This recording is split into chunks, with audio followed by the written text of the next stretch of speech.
السلام عليكم ورحمة الله وبركاته. أهلا مرحبا بكم في حلقة جديدة وخبر جديد. الأهلي يدعو عبد الحفيظ وأبو عبلة لحفل الموسم الذهبي.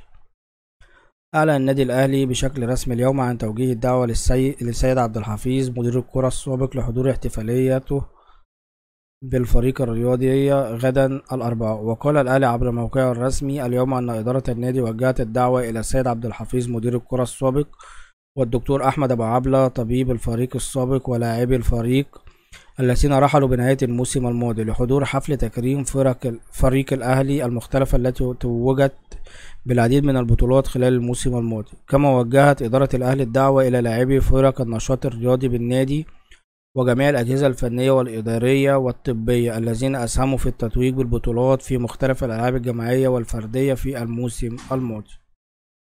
وبكده يكون انتهى الخبر. اتمنى ان عجبكم، ما تنسوش دعمونا باللايك والاشتراك وتفعيل زر الجرس، والسلام عليكم ورحمة الله وبركاته.